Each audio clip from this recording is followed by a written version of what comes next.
Sok, de qoy eşitsin sən gözəl şeirini, de. Bay Feyruz. Bəsdir. Şeirə bax ha, mənim tüklərim biz-bizdə. Dərrakə, dərinliyə bax ha şeir. Hə, məbbət, belə şeir olub. Bay Feyruz nə deyir? Nə şeir? Ha nə danışsan lan Feyruz? O Bay Feyruzun içində sənin kampaniya yatır. 550 manat bax, cilalanma, şüşələrin cilalanması, polirovka, keramika, ximçiska, hamısı içindəki. Şeirə bax, mənim tüklərim biz-bizdə ha. Prosta bizsə belə uzun deyirəm da, belə bir iki kuplə mənalı. Sən nağda bu gödən bir 20-liyini ver.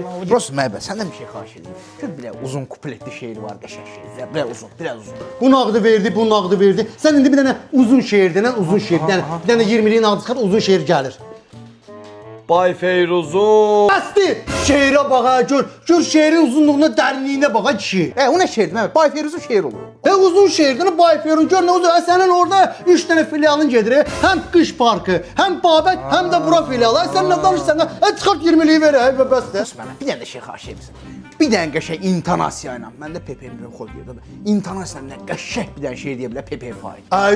Yox. PPF 20 manata çox ucuzdur. 50 manat. Məbbət. Vəbşə 40 manatımı vermək istəmirəm şeir zaten. Bu ayıldı. Deyən görüm nə qədər. 2 dənə gözəl şeir deyir və hara qaytarım? Gəl ayıldı. Bir dəqiqə aşağı, nə olur, nə səs küydü? Görmürsən şuşa, bula sənədən şeir aldın, məndən şappa pul al. Nə pula, nə varmısan, mən? Şeir deyir də. Bay Feyruz haqqında şeir deyir. Nə şeir aşağı? Şahidlə denən. Bay Feyruz'da. Bəsdir. Bay Feyruz'a şeirə bax. Belə də şeirin dərinliyinə bax.